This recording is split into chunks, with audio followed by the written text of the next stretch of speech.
Hey, thanks a lot for joining us. It's your close personal friend, Lou Brutus, joined now by Chris Robertson and Ben Wells of Blackstone Cherry. Gentlemen, it is very good to hear and see you. How you all doing? Chris, you go first. Exactly. Same thing right back to you, brother. It's good to have some kind of normalcy. Normally we'd be doing this backstage at a festival somewhere. But this year had different plans for everybody. So we're doing it from home. But nonetheless, it's great to see you, man, and great to talk to you. Yeah, good to see you too. And Ben, over to you. I hope you and yours are well.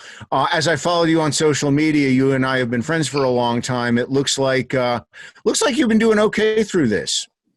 You know what? I'm never one to just be still. You know. Yeah. And I know Chris can attest to that too. And because we normally in a normal year we live together. Anybody that's seen us live can attest that you don't stand still. Yeah. So I was like, you know what? We got to make lemonade out of lemons this year. So, it's just doing different stuff to keep ourselves busy. And it's been fun. It's been exciting now as we're getting closer to the October and the album. It's like now we're getting more into BSC mode with exciting things happening. So that feels good. Well, let's dive right in on the record then. It's called The Human Condition. I suppose we can begin with the recording of it. I think you guys kept it sort of in the family and close to home. Yeah, man. We did. So for the last several records now from Kentucky on, we've done everything on our own. As far as, finding the studio and producing records. But with the new record, we went to John built a studio called Monocle Studios, our bass player, John. And we went there, man, and we brought in our on-the-road monitor engineer to engineer the record, and he ended up mixing it and executive producing the record. And man, it was crazy. I mean, we recorded this record all through March. So right when the lockdown happened, we were in the studio.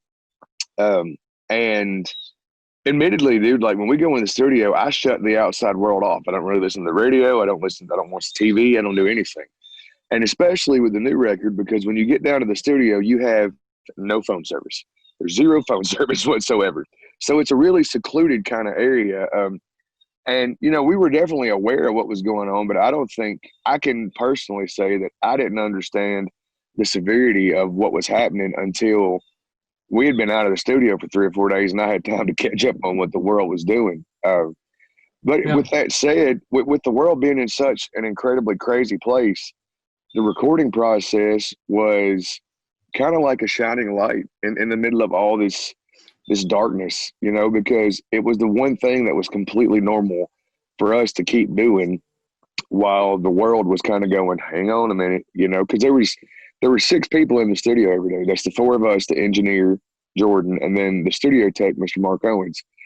It was the 6 of us. Jordan was staying with me because he was still living, in Missouri at the time.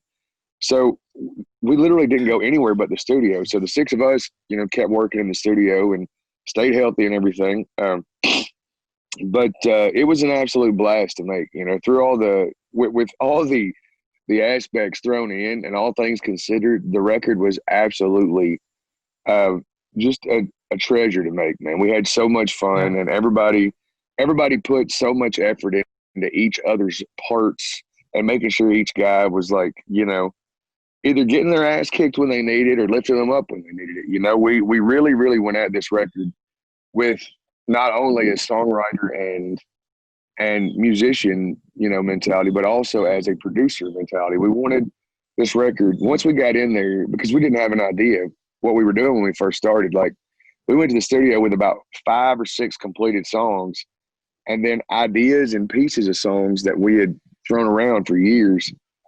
But the minute we got in there, it was like we did the first song and there was the sound of the record, Yeah. It seems interesting to me that you were using your live guy for this because I don't think that you did the tracks sort of live as a band like you normally would. I think you just built this track for track. Ben, do you want to take it next? Yeah, and that was a conversation we had. We were kind of iffy, like, do we do it this way? Because normally we would, especially in the first couple albums, we would literally track 100% full band live, and we were going for takes each time, Then we got into the thing where we would do that, and kind of knowing in the back of our minds we were just keeping the drums, you know, and then we would go back in and put the guitar stuff. This time, like Chris said, actually came from Jordan. Yeah, it was Jordan's idea. It's funny that you say that. The live guy was like, why don't you guys make your record like all modern records are made? Go ahead, Ben. Yeah. So John Fred just played to a scratch guitar. Chris or I would lay down a scratch guitar of the bones of the song, and then John Fred would play to that. And then that allowed us to really like put the microscope on John Fred, you know what I mean? And just focus on not only his drum performance, but drum parts, you know what I mean? Intro to verse, verse to chorus, chorus to bridge. And he would do some incredible drum rolls in there that when it came time to do guitars, we were writing little riffs and licks over on top of John Fred's drum roll. So it really allowed us to even be more creative than had we just said, okay, let's record the song live and it is what it is. Did anybody during this time go, hey, fellas, maybe we should have tried this a couple of records back, or, you know? Man, no joke. We did the first song, and I think the first song we did was what, Some Stories, Ben? Was that it? Yep. We did the Some Stories first, and we did it. We laid down the stuff, and luckily we still had a scratch vocal from before, from an old session we had done, at least part of it, because I had vocal surgery on a Friday to have some work done, and we went in the studio on a Monday to start tracking. So we did that. We did the first song, and we listened back to it, and just with the scratch guitars and bass, it was without a doubt the tightest we had ever heard us before we had gone in and tightened up our guitars. You know what I mean? Yeah. And the minute we saw that, you know, this much energy can be put into every single part of the record, and you're not on anybody's time clock to do it, you know, because when you go to a big studio, you have hourly days that you work, and, you know, big time producers are only going to work so many hours a day. With us, you know, me and Jordan would get in around 9 a.m. every morning, and then most of the time Ben was next, and then John and John Fred follow in behind them. Well, the thing about John Fred is John, by about 7 o'clock in the studio, he's done. He's ready. He's ready to go home and have supper and do his thing. John Fred doesn't start coming to life in the studio with his ideas until about 8 or 9 o'clock at night. So, you know, we were pulling 12, 13-hour days most of the time, but you don't realize that you're pulling those hours when you're having as much fun as we were having. Yeah, that brings me to the fact that it seems like you guys still enjoy the physical process of making records. Some people burn out on it. It's also what breaks up some bands, because you're in each other's faces for so long, you can't help but like drive one another nuts. Who has the most idiosyncrasies in the studios that drive the rest of the guys crazy? Oh, 100% me and John Fred. Yeah, it is without a doubt. Chris and John Fred are the it's like David and Goliath, but it's like two Goliaths. You know what I mean? Ben, give me an example of some of the stuff that they do that drives everybody else crazy. Well, sometimes we will get John Fred. Sometimes if he's supposed to be there at a certain time, he is notoriously late. So that will be aggravating when the rest of us get there. We're like, we're waiting on you. We can't do anything until he gets there, right? Because we're doing drums or something. Yeah. On the other side, if Chris is doing, and I'll answer for Chris, if Chris is doing his vocals or something, and the rest of us are in the control room listening back, and we're like, you know, he might go line by line or chorus to chorus, and he'll go, how was that? And I'll say, you know, it sounded good to me, or this might be off, do that again, blah, blah. And then we'll get it to where we think it's good. And, you know, Chris can feel good about it. And then about 4 hours later, John Fred will come in and go, hey, play that song back again. I want to hear the vocals. Chris, can you go in and re-sing this chorus, you know, totally different, blah, blah. And at that point, it's just like, oh, my gosh. Dude, so that happened. That happened on this record. And you got to keep in mind, like, we've all known each other at least 20 years at this point, right at it. Me and John Fred, though, have known each other the longest. We've been friends since 1990 when we started kindergarten together. And we were in the studio making this record, and we had just had a talk, man, like the day before, about everybody being on time and all this, because I need to start singing in the mornings because I didn't want to get so many songs backed up on me. Well, we get there. I get down there about 9:30 that morning. Ben and John both roll in right at 11 when we're going to start. But I was like, I don't want to get these songs backed up on me. I got to do something. And so we start singing a song. Well, We come in, and John Fred's like, man, I really think you can sing this line stronger. And I'm like, John Fred, I want to kill you right now. I just spent 2 hours in there tracking this song, and you're going to show up and tell me that ain't good enough for you. Well, I'm sorry, man. I just, if I hear it, I got to say something. And to that nature, you're right. Anytime a band's in the studio and one guy hears something, if it's an actual band, and one guy hears something and speaks up, then everybody needs to pay attention to it. But this was just the point of, we had said the day before, come on, man, let's everybody get here on time. Yeah. Well, he starts in, and then we start. It don't take long for me and John Fred when one of us pushes that button before he starts getting heated and loud. And he says something, and he gets pissed, man, and he's starting to walk out the door. And just as he opens the door, I pull the line from the movie, That Thing You Do. I say, oh, there he goes, off to write his hit song, Alone in My Principles. And John Fred proceeds. Quit. I quit. That's so good. But John Fred, so he just leaves. And I'm in there, because the reason it all happened is because I re-sang the line, and I sang the line like 15 times for him. And we ended up keeping the line that I had before he got there, if you remember, Ben. Yeah. Kept the line that was originally there. And he was like, no, well, I just think that same feel does it. And I'm like, no, it doesn't, because I did it all in one pass before. And we finally get there. And then next thing we know, he just gone. Chris, I wanted to back up just a little bit to point out that if John Fred, I Want to Kill You Now was never used as a Johnny Cash lyric, then it probably should have been. Right. That's probably the missing line from A Boy Named Sue. It's got to be, right? Yeah. John Fred, I want to kill you now. Man, dude, look here. And you can't help it, but sometimes, because I get so damn mad at him. Dude, we've been friends for 30 years. So anytime you got two grown men that have been friends for 30 years, they're going to be, dude, for all practical purposes, me and John Fred are overgrown children that are dumbasses.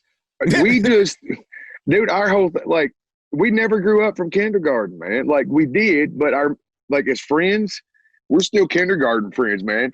Like, you know, we just, I don't know, but me, like, anytime there's a true, like, you know, it comes to yelling or anything in the band, 9 times out of 10, it is me and John Fred.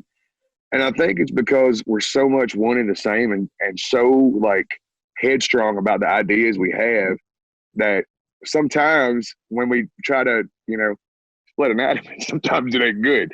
But sometimes when we are able to slam our ideas together off of each other, especially vocally, man, when me and him get going with each other and ideas start bouncing back and forth, John Fred is really an incredible singer, man. And he really, really helps me so much with melody and stuff in the studio, and all the guys do. But me and John Fred are touch and go, man, because we've been friends for so long that it's just like, you know, we know how to say one sentence to each other and just get under the other guy's skin for the rest of the day. Just walk around going, now, damn it, why in the hell would he say something like that? Or what's that really about? You know what I mean? Because we're both thinkers, man. So one of us will say something to somebody and just kind of go, you know what I mean? Give them a look, and it's like, that's supposed to mean, huh? What's that eye thing about? What's all that about? Yeah, let's talk about a couple of specific songs if we could. The most obvious one is Again. Give me some insight into it, if you would.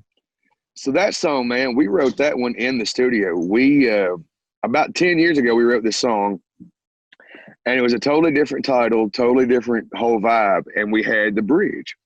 And the bridge section was essentially what you hear in Again now. It was that music, and a melody that was similar but completely different lyrics. We were in the studio and we're like, man, we love that bridge. And like, a bridge oftentimes is just a segue in songs. For us anyways, it's a segue in between a chorus and a solo, or vice versa. So we started messing around with it. And then I had the guitar riff that starts the song.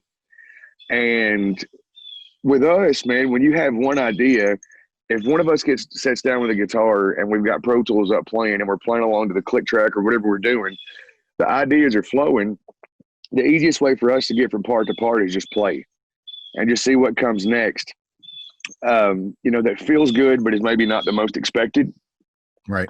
And that was kind of the approach we took on this record. We had all that music, man, within probably 30 minutes of figuring out, solidifying that intro riff, we probably had the music in 30 minutes. And we've always been a music first band. We've always written music first, lyrics later. And then we sat down with the lyrics, and I remember we had the melody, and then I just sang the line out of nowhere off the top of my head. Every time we die, we come back to life. I'll see you again, and do it again. Because we ended up flipping them.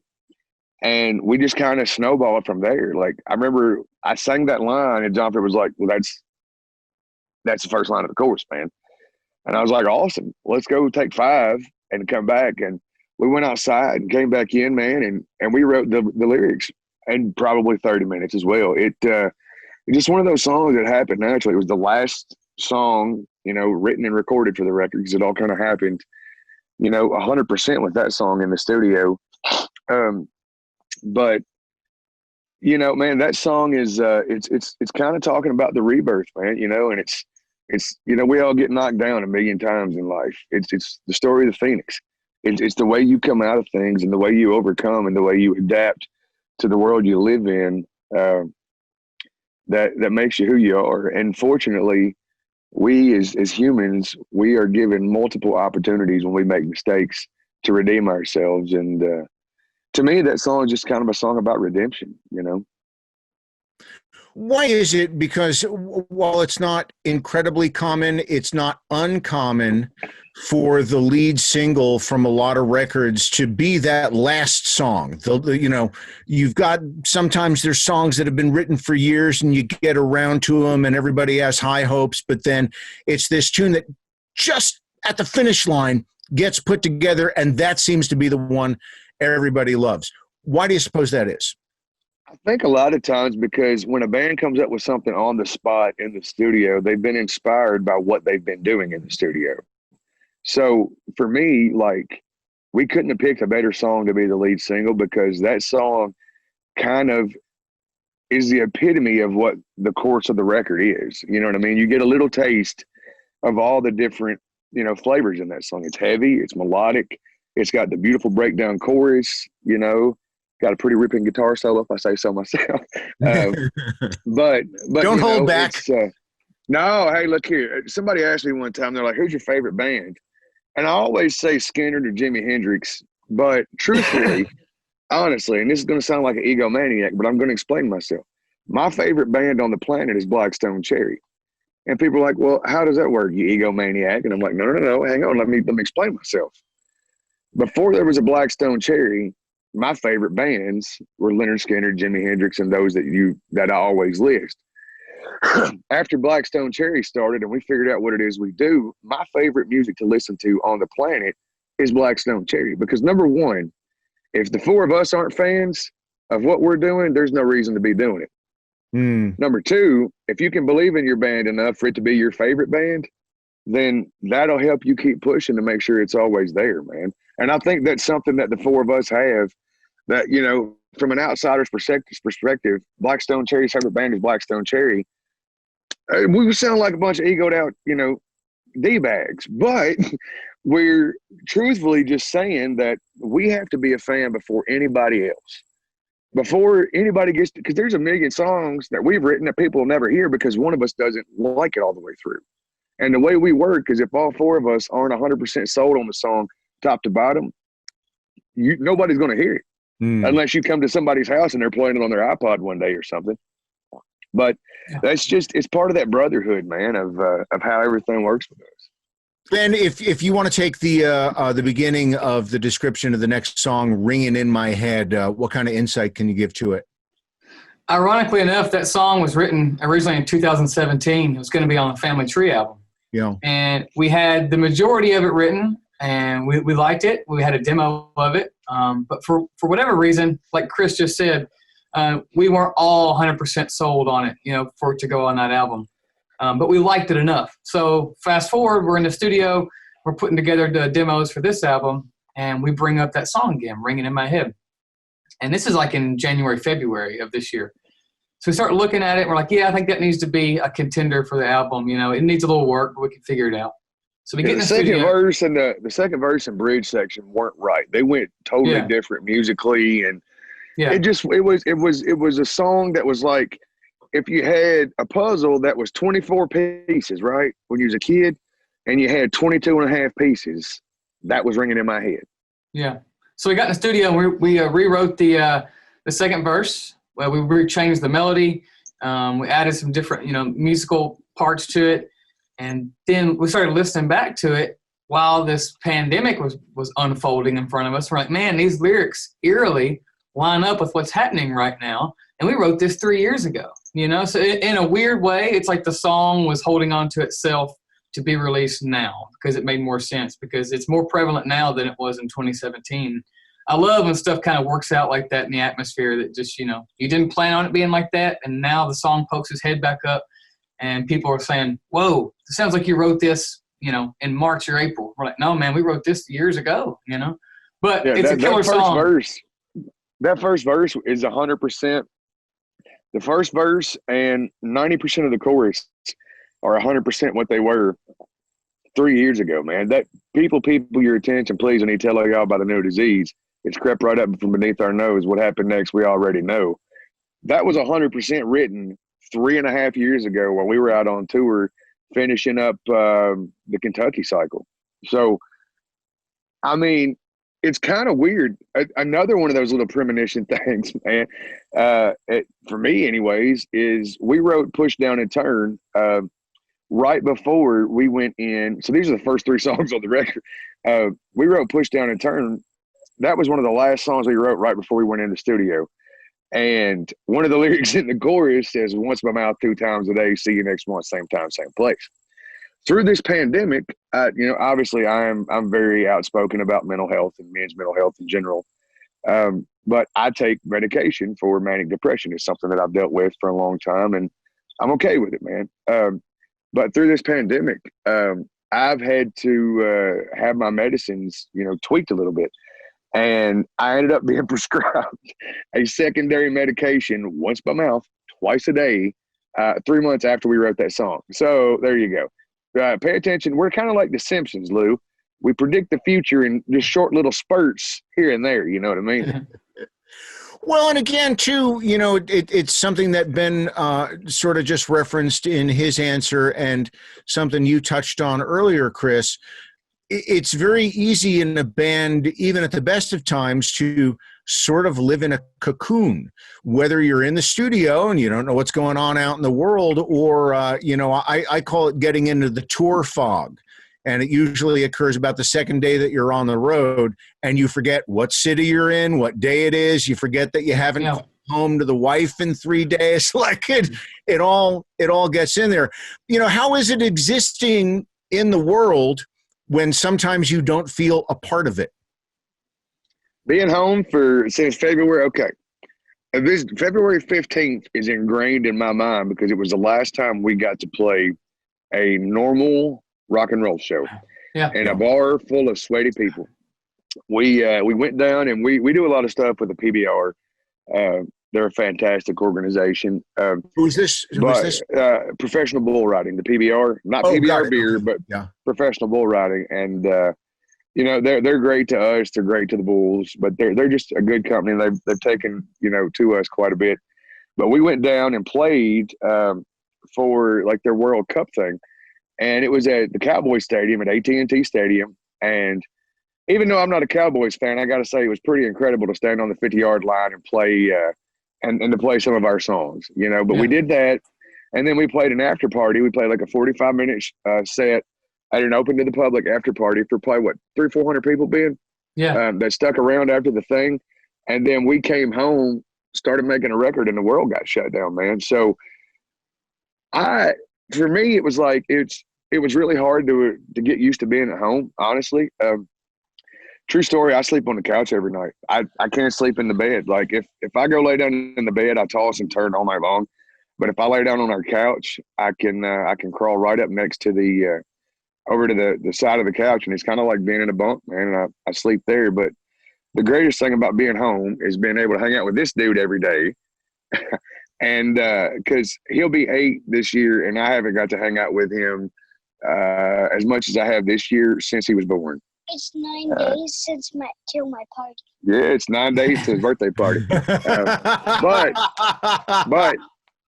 Uh, and then my dad, who's been kind of sick, I've been able to be home with him too. And it's been really beautiful to get to be home and just spend time with family that literally I've not got to do for the last, 15 years, Ben, since '05. We haven't been home this much. Yeah, it's pretty bizarre. It's like I was telling somebody the other day, I was like, we're all married, and this is the longest my wife and I have been together since we've even been together, which was 2010. And then this is the longest we've gone, just like several other bands. It's not just us. It's a lot of people, obviously. But I was telling somebody the other day, I was like, I haven't played live music with this much of a break since 2001. And I was like, I kind of let that hit me, and I was like, whoa, that is bizarre. That's bizarre. I cried one day. I cried. Isn't that right? Day. It's like it's not. We're just we like to do stuff, and we like to be together and play music. That's how we Some bands don't like it. Some bands don't like to go out there and it's a drag. And it's like, man, we love playing live. So I'm sorry.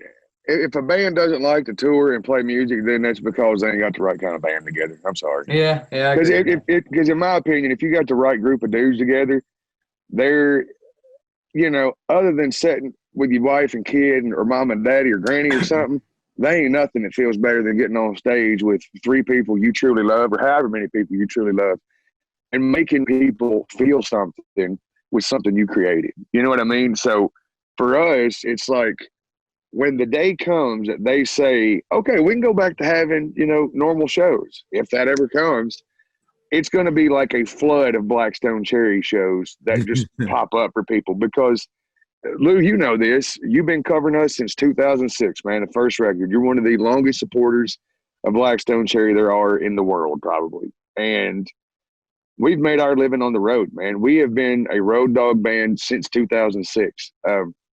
So it's really weird, man. But I'm thrilled that we were able to make this record when we were. And, I think this record's going to mean something to people, man. I think lyrically it's a deeper record. Like, dude, Family Tree was a fun record.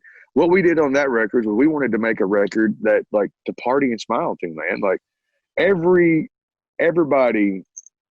in our band was on the same page making that record. We wanted to go out and just make a fun, groovy record, man. Yeah. Something we had never done, Yeah. We were heavily into what we'd been doing with the blues EPs and touring with a lot of bands and stuff, man. And, I am super to this day, man. That's one of my favorite top 3 records that we've made, in my opinion. But this new record, man, it's just like from the people who bought Family Tree and thought, wow, this is different for Blackstone Cherry. I can't wait for them to put this record on and have their ears pinned backwards again, man, because it's just a different record stylistically from the last one, man. Couple of more quick things. I know we're running short on time. You guys have done a cover of Electric Light Orchestra's Don't Bring Me Down. I'm a huge ELO fan. Got to see Jeff Lynne play for the first time in my life. I guess it was last summer. Why that song, other than the fact that it's fucking awesome? Pardon my right. Well, I tell you what. Here's a funny story. To do something different. Go on, tell on yourself. No. There's a Bob Seger song that I've been lobbying for I don't know. I feel like forever. You both want to do that one, and John and John didn't. We wanted to do Ramblin' Gamblin' Man, and they were like, no, man. They're like, no, let's do something a little more upbeat. And I'm like, damn it, what are you talking about? Ramblin' Gamblin' Man is one of the most badass rocking songs ever. Then I had the idea to do Edge of 17 by Stevie Nicks. I thought that would have been cool, to do like a rock version of that, because it's a great melody, But, so then we're sitting in the studio. Nobody's really gelling on what song to do. And the only reason we were kind of weird about Edge of 17 is because it's just kind of that one chord, and it's the percussive nature of it. For me, there wasn't enough of a foundation to build on in the style of stuff we were doing, and that was my only argument against that song, because I was like, I'll try to sing Stevie Nicks. I don't care, man. It's going to sound a lot lower, but it'll be fun. So, Ben, continue. Ben, you were saying. We were listening to different cover songs, and meanwhile, this was just supposed to be for a bonus track. We already had the songs picked out for the album. We thought we needed one for a bonus track if an outlet wanted it or something. So anyway, we bring up maybe Chris or John Fred or somebody brought up ELO, because same here, we are huge Jeff Lynne fans. Like we have bus parking lot parties, and ELO is constantly on rotation, and even Jeff Lynne's solo stuff and the stuff with Traveling Wilburys. He is the man.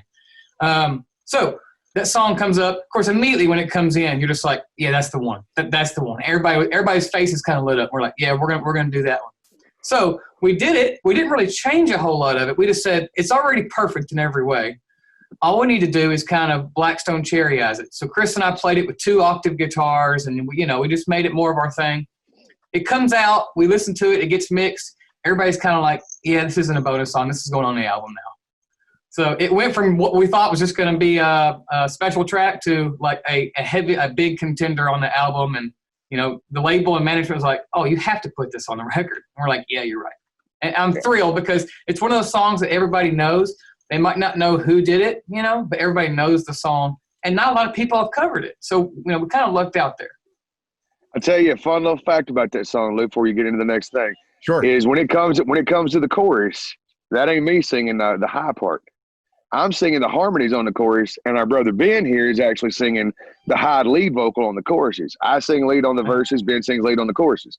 First time we've got to do that on the record, man. So I wanted people to know that. It's pretty awesome. Thank you. We found out that I have an extreme, even when I speak, my voice is high, but even in the studio, the guys found out that I could hit some really high stuff. So again, it goes back to that producer thing of us producing each other going, nope, you ain't getting out of this one.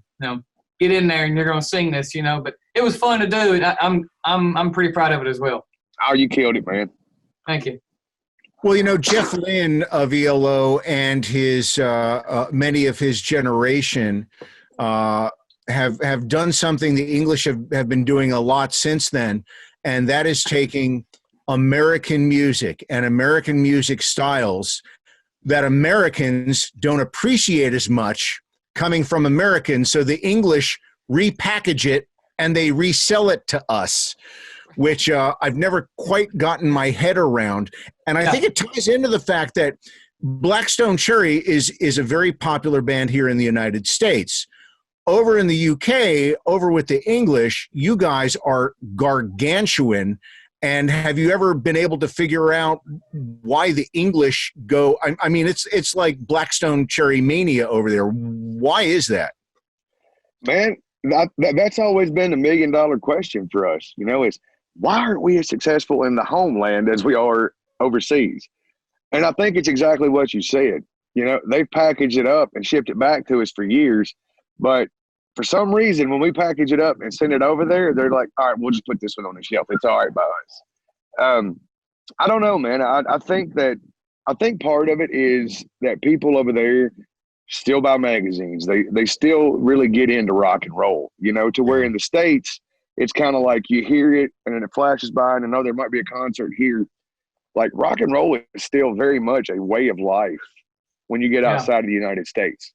Like it's crazy. It really is. But outside of the U.S., rock and roll is still, it's not as big as it was, say, maybe in the 80s or whatever, but rock and roll is still a way of life for so many people. And I think in the U.S. sometimes that we're too afraid of what our neighbor will think of, our style or some of that stuff, to where when you get outside of the U.S., people are like, I don't care what you think, man. I'm going to spike my hair purple and wear half a leather jacket and it's going to rock, man. And it's beautiful though. You know what I mean? Yeah. I'm just wondering I'm wondering if a few more years from now, bands that grew up in England on Blackstone Cherry are going to sell your sound back to us here in the United States as something original, Hey, you never know. I hope they do, and I hope they get too close and we get a little copyright back in. You know what I'm saying? There you go. There you go. No, man. Look, we've always been, under the idea that imitation is the sincerest form of flattery, right? So if in 10 years from now some bands start emerging from England and they've got a little bit of Blackstone Cherry in them, to me that's cooler than any paycheck we ever got, because that means what we did meant enough to people that they wanted to try to imitate that to some degree. Sure. One last thing, and I apologize for ending on kind of a sad note, but in all of the places I've seen you guys, some of the best performances have been at an out-of-the-way venue, I think technically in West Virginia, but right by the border of West Virginia, Maryland, and Pennsylvania, an independently owned and operated outdoor venue called Shiley Acres.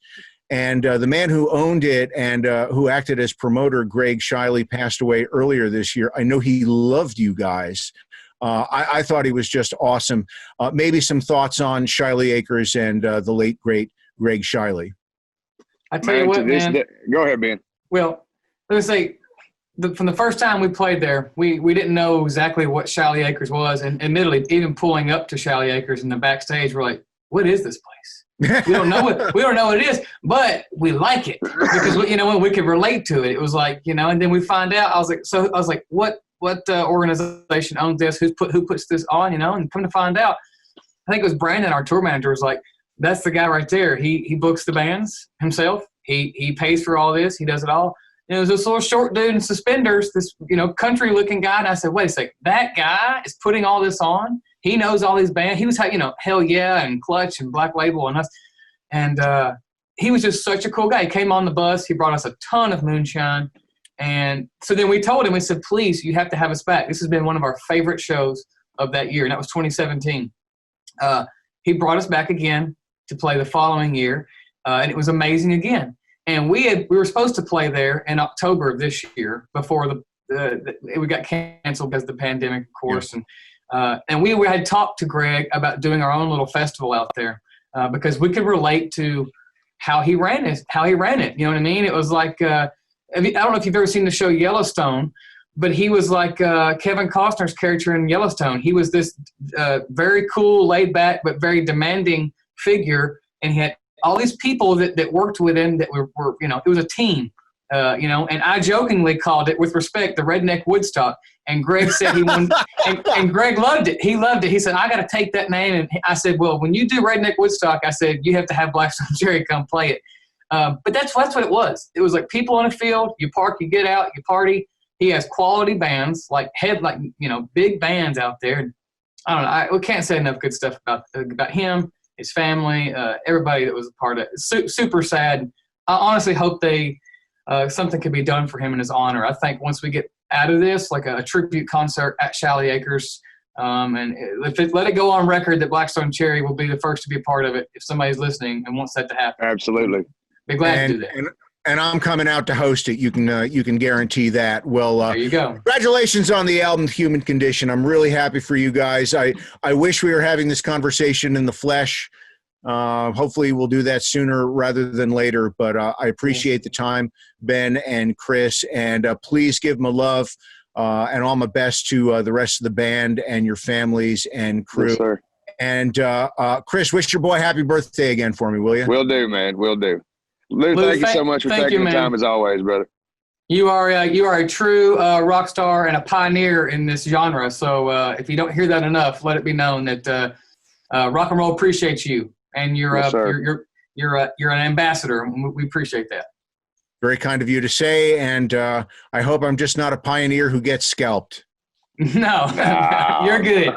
You're good. You're getting awarded, buddy. Yeah, man.